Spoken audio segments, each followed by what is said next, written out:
Salut à toutes et à tous, bienvenue pour une nouvelle vidéo sur la chaîne de Balle au Centre. Nouveau concept ici, en même temps vous me direz, on n'a que 4 vidéos, donc bon, chaque vidéo c'est un peu un nouveau concept. Alors aujourd'hui, je vais revenir sur les matchs du week-end que j'ai vus, que ce soit de près ou de loin, pour vous proposer mes coups de cœur de la semaine ou mes flops. Je vais vous proposer mon top 5 et mon flop 5 de cette semaine des 5 grands championnats européens. Si vous avez compris, on est parti et voici le premier flop 5 de l'histoire de la chaîne de Balle au Centre. Il est le fruit d'une mûre réflexion, puisque d'abord j'ai pensé à Arsenal, qui a été battu en plein milieu de semaine à domicile face à Brighton 2-1, mais au vu de la réaction des Gunners lundi, avec une victoire 3-1 à la clé grâce à une super entrée de Martinelli, les joueurs de Freddy Ljungberg ne méritaient pas d'être dans le flop 5 de la semaine. Puis j'ai pensé à Chelsea, qui a perdu 3-1 face à un Everton en reconstruction. D'ailleurs, gros big up à Duncan Ferguson pour cette première victoire, pour son premier match à la tête des Toffees. Mais bon, je voulais pas vexer Reda, en plus c'est lui qui met toutes les vidéos généralement, c'est lui qui les fait, donc bon, et puis Chelsea, ils ont pas si mal joué face à Everton, donc ils méritaient pas d'être flop 5 pour moi. Du coup, j'ai décidé de mettre Manchester City comme le flop de cette semaine en Premier League, car les Citizens ont perdu 2-1 dans le derby de Manchester face à leur rival à la maison. Et cette défaite fait très mal aux Citizens, puisque voilà, ils se retrouvent désormais à 6 points de Leicester et 14 points de Liverpool. Alors rien n'est fait cependant en Angleterre, vous le savez, il y a la période du Boxing Day qui peut remettre les compteurs à zéro, mais pour moi, ça va être très compliqué d'aller chercher Liverpool sur la deuxième partie de saison, après avoir pendant le Boxing Day, mais pour l'instant ça semble compliqué, même si je pense qu'ils peuvent aller chercher quand même la deuxième place, au vu de la qualité du groupe de Pep Guardiola.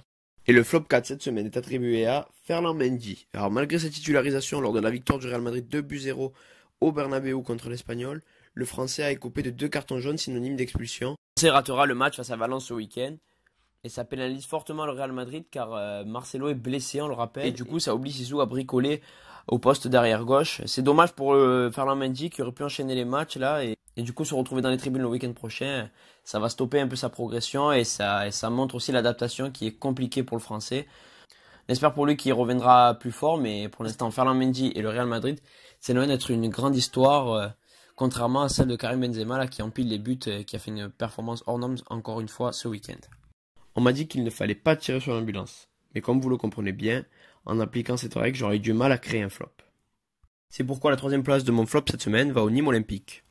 Vendredi, les Nîmois ont concédé une énième défaite au stade des Costières, 4-0 contre l'Olympique Lyonnais en concédant 2 cartons rouges. Les Crocos vivent tout simplement une saison cauchemardesque. Voilà, c'est pour ça que j'ai les mis troisième de mon flop cette semaine. En plus, les Crocos, ils sont en 19e avec 12 points, c'est-à-dire le même nombre de points que Toulouse qui est dernier, et ils ont 3 points de retard sur Metz et 4 points sur Amiens. Bon, c'est pas énorme, vous me direz, au bout de ces journées, mais bon, ça commence à peser, et surtout, ça commence à puer aussi pour les Nîmois, même si, vous me direz, il reste encore beaucoup de temps pour revenir. On espère pour eux peut-être une bonne seconde partie de saison, mais en tout cas, ça sent pas bon, et ils sont flop 3 cette semaine. Et oui, le flop 2 cette semaine va tout droit au Bayern de Munich. Les joueurs d'Hans-Dieter Flick n'ont jamais su se mettre à l'abri dans un match qui, au regard de la première mi-temps, semblait largement à leur portée. Voilà, les Bavarois ont perdu 2-1 contre le Borussia Mönchengladbach et ont lourdement pêché dans la finition en première mi-temps, malgré l'ouverture du score de Perisic à la 49e qui laissait penser une deuxième mi-temps à sens unique. Mais au final, le Bayern concède sa 4e défaite de la saison en championnat, dégringolant ainsi à la 7e place du classement et se voyant relégué à 7 points du premier, le Borussia Mönchengladbach. Et le premier flop 1 de l'histoire de la chaîne de Balle au Centre est attribué à, roulement de tambour,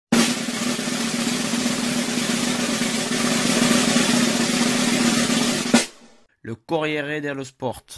Sans aucune surprise, la une du journal italien a bien mérité d'être le flop 1 de cette semaine. Pour parler du match opposant l'Inter à l'AS Roma, le journal italien a titré Black Friday en mettant en avant Lukaku et Smalling sur la une. La une n'a pas tardé d'ailleurs à faire polémique en Italie, car l'AS Roma, soutenu par le club rival de l'Inter, le Milan AC, ont fait un communiqué condamnant lourdement les propos tenus par le média. De plus, les deux clubs ont dit ne plus vouloir s'adresser aux journalistes du Corriere dello Sport, à juste titre. On peut saluer ce communiqué par ailleurs, contrairement à la une immonde du Corriere dello Sport, en espérant que ça fasse enfin bouger les choses en Italie, même si j'ai l'impression que cette année l'Italie a décidé de battre le record de la connerie sur la question du racisme. Après les flops, place au top, et le top 5 cette semaine est attribué à Super Mario Balotelli. L'attaquant de Brescia a marqué l'unique but des siens contre la Spal, offrant ainsi la victoire à son équipe. C'est le 3e but de Super Mario avec Brescia en 9 rencontres. C'est mon coup de cœur cette semaine, car après la sortie médiatique totalement hallucinante du président de Brescia, dont voici un extrait. Su Balotelli cosa ci dice? Presidente, tutto rientrare. È vero, cosa vi devo dire? Che sto lavorando per chiarirsi, però c'è una sorta di difficoltà. Cosa volete dire? Cela montre une nouvelle fois la grande force mentale de Super Mario Balotelli ainsi que sa passion pour le football et la ville de Brescia. Car après de tels propos, il aurait été logique de voir Mario Balotelli quitter le club, mais non, lui il reste et décide de marquer un but important pour son équipe. Alors bravo Super Mario, et c'est normal que tu fasses partie de ce top 5 cette semaine. Aussi bizarre que ça puisse paraître, ce n'est pas un joueur ni une équipe qui figure dans mon top 4, mais bien un entraîneur. Et cette semaine, l'entraîneur que j'ai envie de mettre top 4 est bien sûr Ole Gunnar Solskjaer. L'entraîneur mancunien a réussi un sans faute cette semaine avec 2 victoires 2-1 contre 2 entraîneurs de prestige et 2 gros clubs. La première à domicile contre le Tottenham de Mourinho et samedi à l'Etihad Stadium dans le très attendu derby de Manchester contre Pep Guardiola. L'homme clé du Fergie Time en son temps mérite bien d'être mis en lumière cette semaine puisque les supporters des Red Devils voient un peu plus la vie en rose. J'espère que vous avez bien suivi la vidéo car le top 3 de cette semaine ne risque sûrement pas de vous surprendre. Et surtout mon top de la Bundesliga cette semaine est attribué à Rami Bensebaini. J'aurais pu choisir d'autres joueurs comme Marco Reus, auteur d'un doublé d'une passe face à Düsseldorf, mais j'ai préféré mettre en avant le le DG de l'autre Borussia, à savoir Bensebaini, qui lui aussi a été auteur d'un doublé et d'un doublé victorieux contre le Bayern Munich au Borussia Park. L'ancien Rennais a délivré l'essai d'un joli coup de tête d'abord sur corner à l'heure de jeu, puis sur penalty en toute fin de rencontre à la 92e minute. Ce doublé et cette victoire permet au joueur de Marco Reus d'occuper la première place du classement, comme je vous l'ai dit tout à l'heure, et c'est tout mérité que Bensebaini se voit intégrer le top 3. Comme ça peut s'entendre à mon accent, et vous vous en doutez sûrement, on va bien sûr parler de l'OM. Eh oui, 6e victoire consécutive pour les joueurs de Villas-Boas, avec une grosse deuxième mi-temps à la clé, notamment grâce à un pressing fort, l'OM confirme et enchaîne les succès. Désormais, les ciels et blancs sont seuls dauphins du PSG, avec 6 points d'avance sur leur premier poursuivant Lille et 7 points sur Rennes. Est-ce qu'on peut dire doucement que l'OM joue le titre? Peut-être pas, mais il me semblait important de souligner la perte des Marseillais, enfin l'ensemble des pertes des Marseillais, et surtout Jordan Amavi, car voilà, lui qui a été critiqué pendant des semaines revient et il a marqué, et je suis content pour lui. Donc bravo Amavi, et bravo surtout Villas-Boas. Et le top 1 de la semaine va, roulement de tambour là aussi.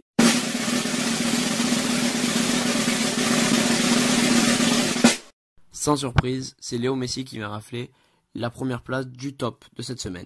Et oui, lundi, la Pulga a été couronnée de son 6e ballon d'or, donc c'est bien normal qu'il fasse partie de la une, mais c'est pas pour ça que je le mets en numéro 1, puisque samedi, il a décidé de fêter son 6e ballon d'or avec un triplé au Camp Nou, signant ainsi son 35e triplé en Liga, lui permettant de battre le record qu'il détenait avec un certain Cristiano Ronaldo.